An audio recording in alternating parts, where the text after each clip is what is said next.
आइए सुनते हैं एक प्रेरक कहानी। कहानी है एक छोटी बच्ची की। एक बार एक छोटी सी बच्ची हाथ में मिट्टी का गुल्लक लिए भागती हुई एक दवाई की दुकान पर गई। वह काफी देर तक वहां पर खड़ी रही।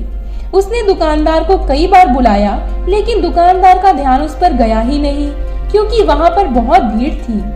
फिर इस बच्ची को गुस्सा आया और अपनी मिट्टी की गुल्लक को वहीं काउंटर पर जोर से रख दिया। इसके बाद दुकानदार और वहां पर खड़े सभी लोग उसी बच्ची की तरफ देखने लगे। दुकानदार ने उस बच्ची से पूछा कि बेटे आपको क्या चाहिए? तो वह बड़ी ही भोलेपन से बोली, मुझे एक चमत्कार चाहिए। यह सुनकर दुकानदार को कुछ समझ में नहीं आया और ना ही वहां पर खड़े लोगों को कुछ समझ में आया। सभी उसकी तरफ देखने लगे। फिर दुकानदार ने उससे कहा कि बेटे चमत्कार तो यहाँ पर नहीं मिलता है। तो बच्ची को लगा कि वह उसे झूठ बोल रहा है। उसने कहा कि मेरे गुल्लक में बहुत पैसे हैं, बताओ आपको कितने पैसे चाहिए? मैं आज यहाँ से चमत्कार लेकर ही जाऊंगी। तभी काउंटर पर खड़े एक आदमी ने उससे पूछा कि बेटी तुम्हें चमत्कार क्यों चाहिए? तब उस बच्ची ने अपनी कहानी बताई। अभी कुछ दिन पहले मेरे भाई का सर बहुत तेज दर्द हुआ। मेरे मम्मी पापा उसको हॉस्पिटल लेकर गए। उसके बाद कई दिन तक मेरा भाई घर ही नहीं आया। मैंने बहुत बार अपने पापा से पूछा, लेकिन उन्होंने मुझे कुछ नहीं बताया। वो बार बार यही बोलते रहे कि वह कल आ जाएगा, लेकिन वह अभी तक घर नहीं आया। तभी मैंने देखा मम्मी रो रही थी और पापा उनसे कह रहे थे कि हमारे बेटे के इलाज और दवाइयों के लिए जितने पैसे चाहिए उतने पैसे मेरे पास नहीं है। अब उसे कोई चमत्कार ही बचा सकता है। तब मुझे लगा कि मेरे पापा के पास अगर पैसे नहीं है तो क्या हुआ, मेरे पास तो है।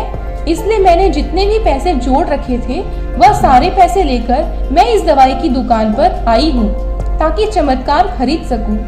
फिर उस आदमी ने बच्चे से पूछा, कितने पैसे हैं बेटा तुम्हारे पास? यह सुनते ही बच्ची ने गुल्लक उठाई और जमीन पर पटक कर उसे फोड़ दिया और पैसे गिनने लगी। वहां पर खड़े सभी लोग उसे देख रहे थे।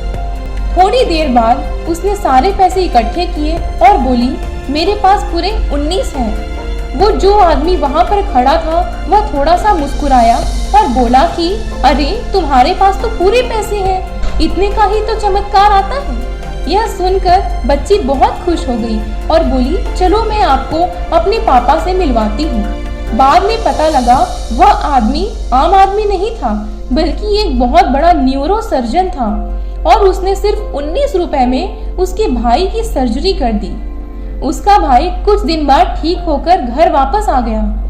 फिर कुछ दिन बाद वह बच्ची, उसका भाई और उसके पापा और उसकी मम्मी चारों एक साथ बैठे हुए थे और बात कर रहे थे। तभी उसकी मम्मी ने उसके पापा से पूछा कि अब तो बता दो यह चमत्कार आपने किया कैसे? तब उन्होंने अपनी बेटी की तरफ देखकर कहा, चमत्कार मैं नहीं, इसने किया है। यहाँ पर तो एक बहुत बड़ी सबक है जो हम उस छोटी बच्ची से सीख सकते हैं। जिंदगी में कभी कभी ऐसा होता है कि हमको कोई रास्ता नजर नहीं आ रहा होता है और हम लोग हिम्मत हार जाते हैं। तब हमारे अंदर का एक बच्चा होता है जो कोशिश करने से कभी पीछे नहीं हटता। वह हार मानने को तैयार ही नहीं होता, क्योंकि उसको ना शब्द समझ नहीं आता। वह बच्चा जिसके लिए कुछ भी नामुमकिन नहीं है, क्योंकि वह हर हाल में कोशिश करता ही रहता है। मैं आशा करती हूँ कि आपको ये मोटिवेशनल हिंदी स्टोरी पसंद आई होगी।